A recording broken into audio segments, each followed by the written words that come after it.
So, this is the favorite speaking slot of any speaker. Straight after lunch, when everyone's eaten all that delicious food, the rice, the noodles, everyone's feeling a little bit sleepy. So this is why they put me in this slot, because I'm going to make you all wake up, and we're going to have a little bit of interaction, and we're going to play together so that we can learn together. Is that fair? Yes. Okay, so we're going to start with a little game of true and false. So I'm going to say 3 statements, one at a time. If you think what I'm saying is true, you will put one hand up. If you think what I'm saying is very true, you put 2 hands up. And if you think what I'm saying is not true at all, you cross your hands like this. Got it? Shall we begin? Okay, here we go. So, number 1, service excellence begins with clarity. True or false? Lots of truths, lots of truths. Some people aren't playing with me yet.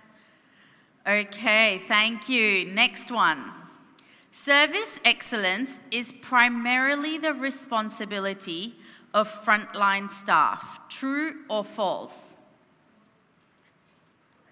So 50-50. Some people think it's very true, some people think it's very false. We'll come back to this.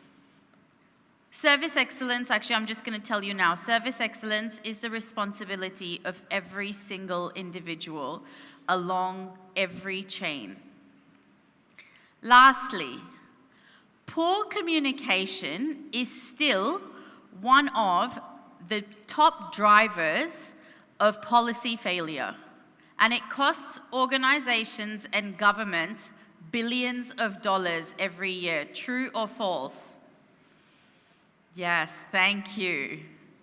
This is very true. So the data says that nearly 70% of policy and workplace failures happen not because people lack skill or because people lack intelligence or they lack information. It's because of a failure in communication. We've never had more systems, more policies, more procedures, more technology available to us. We've never had more AI available to us. And yet the complaints and the failures happen all the time. They're happening regularly. Because the problem is that service excellence, it doesn't happen in the policy. It doesn't happen in the strategy. It doesn't happen in the office at the desk. Service excellence happens on the human interface. It's when one human being interacts with another. It's when your citizens interact.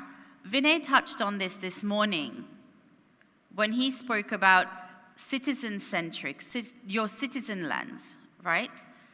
Because when these people are interacting with your policy, as he said, they're interacting with you.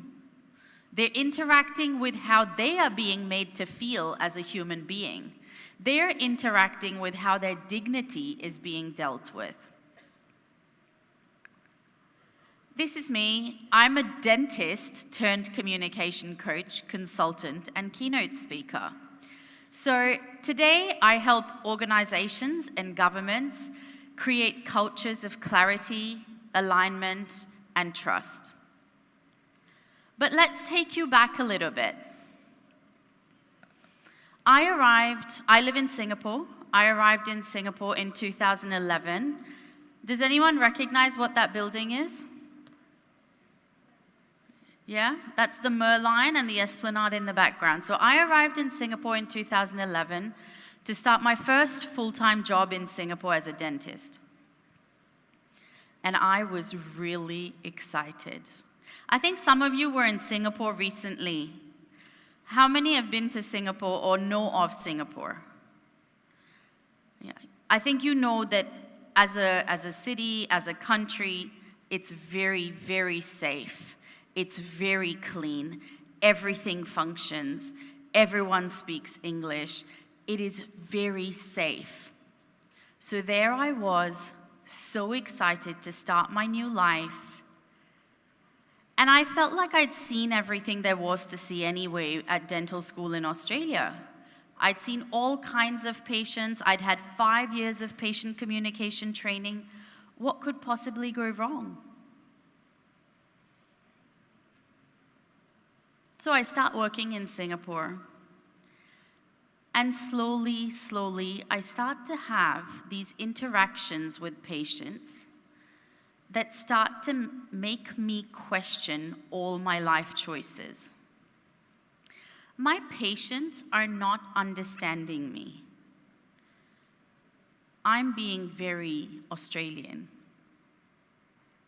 I'm always in their faces and I'm saying, "Hi, how are you? What can I do for you today?" And my patients don't like it. Then one day, in walks this older lady. She comes into the clinic, she's rushing, she's a little bit late for her appointment. And I look at her and I say, "Hi, how are you? How can I help you today?" She looks me up and down and she says, "You are, girl, how can you help me? You really got the strength to pull my tooth or not? You're so young, ah. You go call the real dentist." Communication had always been my superpower.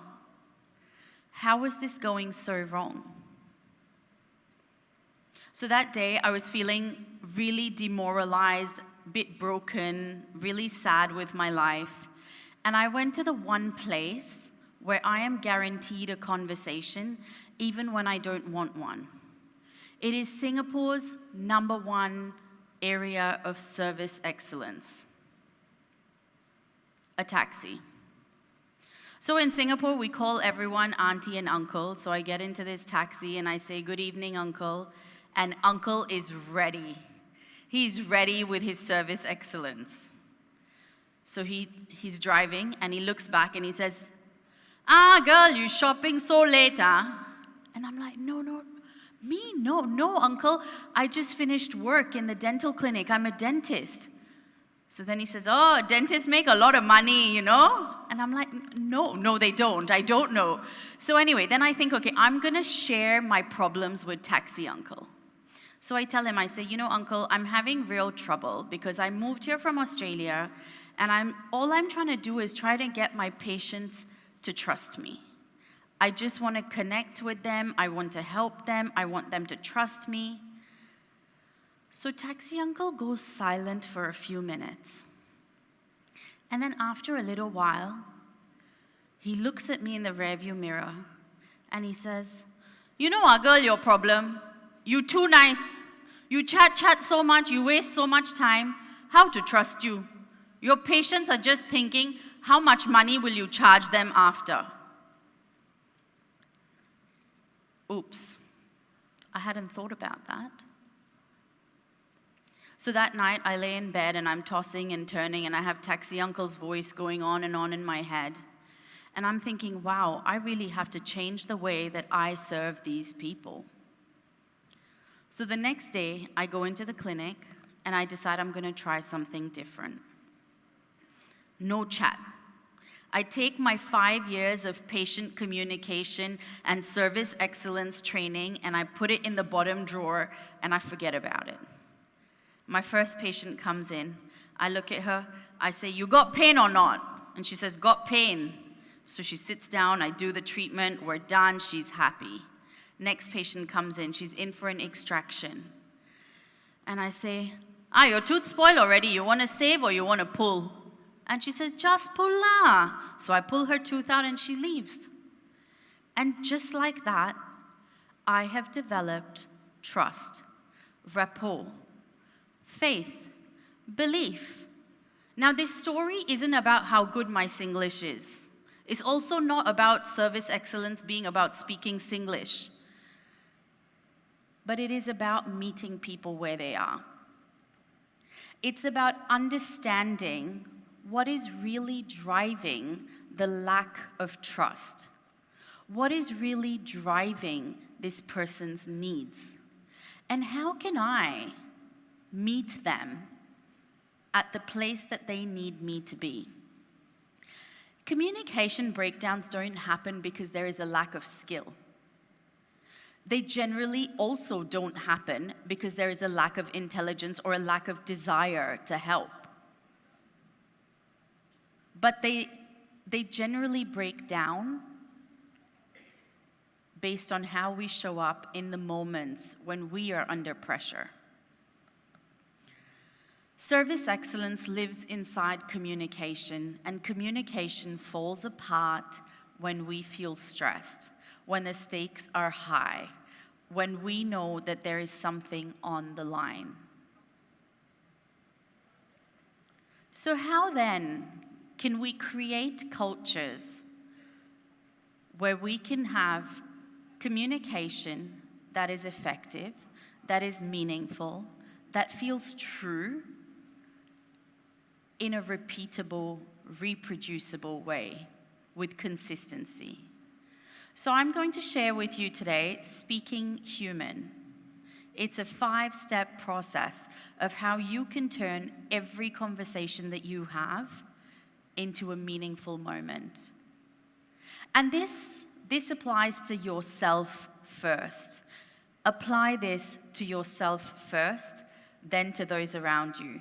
And this works in your marriage, it works in your relationship with your children, it works with your boss, it works with your sub-reports, it works across different departments, it works across governments. This is reproducible no matter where you go. So, I did warn you that I got this post-lunch slot, and so I'm going to take you all with me. So if you are able, I'm going to ask you to please stand up where you are. And we're going to do some hand actions together to help you remember. You're going to feel silly, and that's okay. Does anyone know head, shoulders, knees, and toes? Yeah? We're going to do head, shoulders, knees, and toes, but the Speaking Human version. So I will go into each of these a little bit in detail after we've done this, and then we'll have a pop quiz, okay? So where does hearing begin? What part of your body do you hear with? Ears. So H for hearing, U for understanding with your brain, M for moderating with your heart, A for authenticity from your core. Anyone ever had that feeling when you've had to do something that you weren't happy about and you get that feeling in your stomach? Okay, so that's authenticity from your core. And N for needs recognition and expression, asking for what you need. Okay, so we'll do it quickly one more time and then you can sit back down. H, U, M, A, N. Thank you so much. Give yourselves a round of applause and you can take your seats. So H is for hearing to deeply listen. Anyone know the difference between hearing and listening? Yeah, go ahead. Sorry? Attention. Intention. So we can hear someone. Do you remember being a child and your mom nagging you? Clean your room, change your clothes, brush your teeth. It goes in one ear and out the other. That's hearing. Listening is when we really understand what is being said.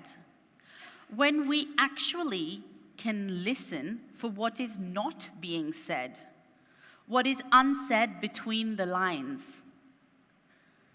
When a citizen comes in with a complaint, do we take the time to hear them? When Auntie Karen came into the dental clinic, did I take the time to really hear what she was saying, to listen? I heard her say that I didn't look like I was qualified to be the dentist. But if I listened deeply, there was fear, there was anxiety, there was worry for whether I would be able to meet the standard of care that she wanted for herself. And that's not an unreasonable thing for her to want. So if I hear her, I'll be offended. If I deeply listen, I can meet her need. So my hot tip for you of how to listen deeply. This is another very important thing. I think you will all agree with me. Anyone been in a meeting that goes on and on and on and you don't know what the purpose of the meeting is? Anyone had that? Yeah, thank you. So in those meetings, what tends to happen is after some time, someone's saying something and then you have a brilliant idea. Or you have a really good question, but it's not your turn to speak. So what do? You start replaying that thought or that question in your mind over and over again. It's on replay in your brain so that by the time it's your turn to speak, you don't forget what you want to say. But what happens by the time it's your turn to speak? Okay, you remember the thing that you wanted to say, but you've not listened to anything anyone else has said because you were so preoccupied with your brilliant thought. So, my advice, my invitation to you is never ever go into a meeting, never ever go into an interaction that you know is potentially going to be high stakes, where someone might be complaining about something, someone might be demanding something. Do not go in there without something to write with and something to write on. A lot of people these days are using AI note takers, they're using their phone to take notes. Just take a pen and paper. Because if I'm on my phone the whole time that you're speaking, I'm not going to feel heard. I'm not going to feel connected. But if I see you writing down notes, I can appreciate that. It makes me feel like you care. But more importantly, what that does is it allows you to download your thought onto the paper. Now you've downloaded your thought onto the paper, which means you can clear your brain to listen. You can clear your brain to read between the lines of what other people are saying. To connect dots. That's your human capacity. Not simply holding on to one thought. So what part of our body do we hear to deeply listen? Let's do it together. Thank you. Okay. So the next one is understanding context. So coming back to my story with the dentist and the patients, you know, the context there that I was missing, I thought I could just take what worked in Australia, drop it into Singapore, and it's just plug and play. But it's not. Culturally, it's very, very different. Dentistry in Singapore is much more transactional. In Australia, dentistry is a relationship. People will take a day off work to go to the dentist. They will wait months to see their own dentist. They will go to their dentist's funeral because that's how connected they are to the dentist. In Singapore, the expectation is that every dentist is qualified and teeth are teeth. So if I'm free now, you will see me now and you will do the treatment and it's a transaction. And time is money.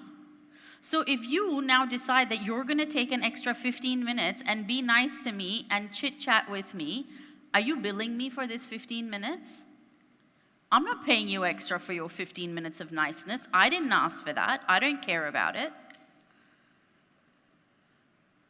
But it's once the taxi uncle gave me that perspective shift, suddenly I was able to say, oh, hold on a second.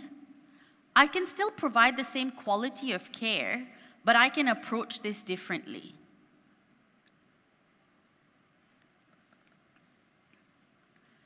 When you are trying to understand the context, when you have a citizen come to you with a problem, with a complaint, when you have someone from another department requesting for information or requesting for a policy to be pushed through,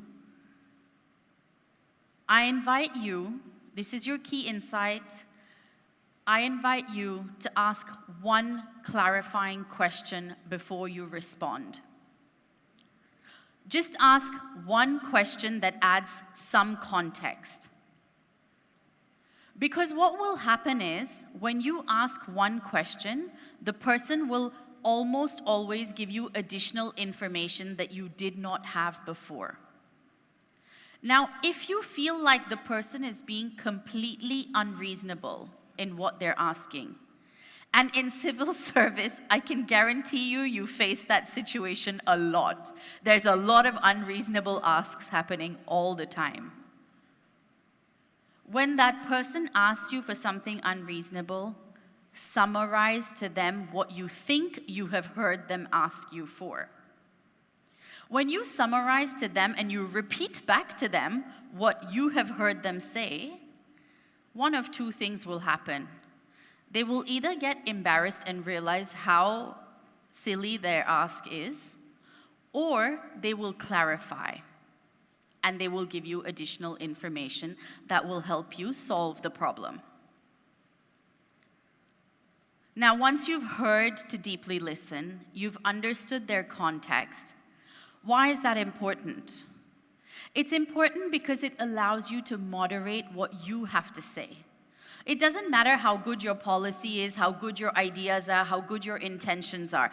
If you cannot have it land to the person who needs to hear it, to the person who needs to receive it, understand it, apply it, put it into practice, if they cannot receive your message, there's no point. So with moderating responses, adapting the way that you communicate so that the person who needs to understands you is very important. My key insight for you with moderating responses: before entering any high-stakes conversation, know what your desired outcome is. Know what your position is, know what your negotiables are, know what your non-negotiables are. Most often than not, conflict happens in a conversation because I've entered into a conversation with you. I know that we're meeting because there's something on the agenda. Now, you've asked me for something that is unreasonable in my mind, and I don't want to give it to you. But I didn't know that I didn't want to give it to you till you asked for it. Now you've stepped on my toes, or you've stepped into my territory, and I'm upset. And I'm triggered. And when I'm triggered, I will speak to you in a reactionary way.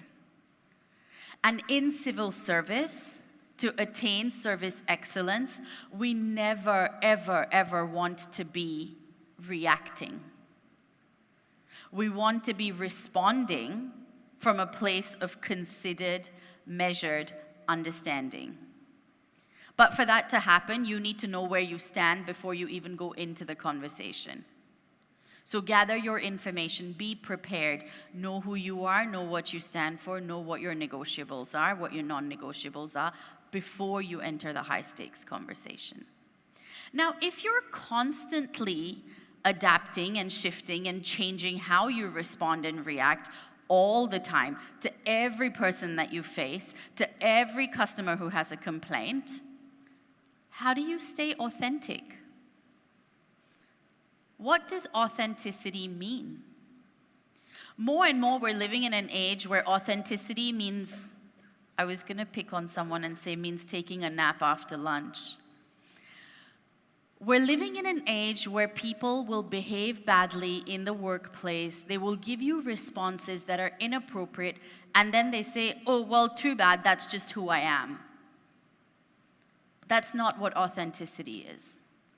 Authenticity is living in alignment. It's not saying everything that comes to your mind.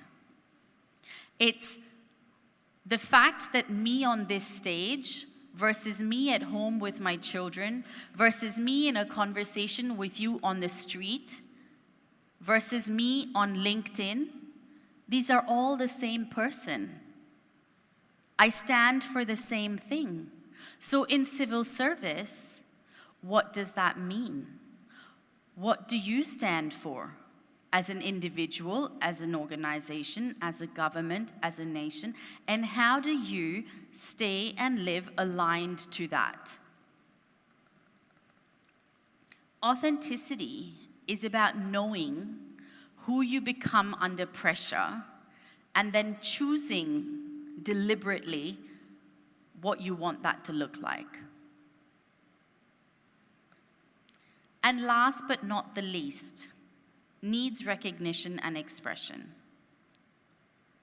The whole purpose of service excellence, the whole purpose of public service is that we serve. We serve to meet the needs of our citizens. So when you hear them deeply, when you understand their context, when you're able to moderate your responses, your policies, what you need to explain to them, the information you need to give them, when you are able to be authentic and aligned, it becomes very easy to start to identify what do they really need. And what do I need to be able to serve? What do I need to be able to give these people what they need, what they deserve? And how do I ask for what I need? We see this all the time in civil service, where you feel like there's no point even asking. Oh, I know that's never going to happen. I just won't ask. You have nothing to lose by asking. So if there is something that you genuinely believe is going to serve your citizens, if there is something that you genuinely believe is going to uplift your nation, if there is something that you believe is better for the community that you serve, it is your duty and your responsibility to recognize what those needs are and to ask for what it takes to meet those needs. Needs that are ignored, needs that are not addressed, needs that are not talked about, they don't disappear. We've seen it over and over in history. These needs come back as delays, disengagement, dysfunction. They come back as unhappy citizens. They come back as revolutions. And that's definitely not what we want to be working towards. So, I did promise you a pop quiz, and I can see lots of people falling asleep. So we're going to stand up one more time, and we're going to do a pop quiz. Let's go. I might mix up the letters this time, so you have to be really paying attention, okay? H, U, M, A, N. Thank you. Give yourselves a round of applause. The purpose of what I'm sharing with you today is that citizens will rarely ever remember the processes, the policies, the structures, the systems.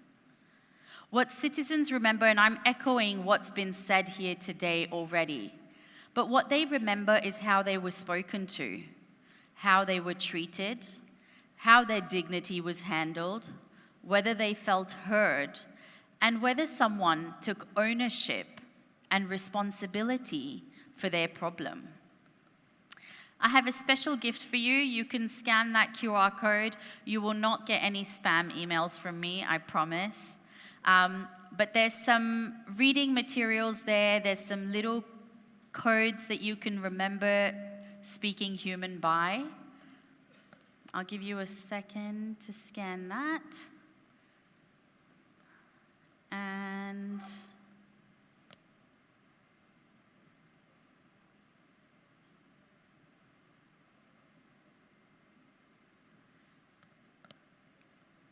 And thank you so much for playing with me, for your attention, and for speaking human to uplift your service excellence. Thank you.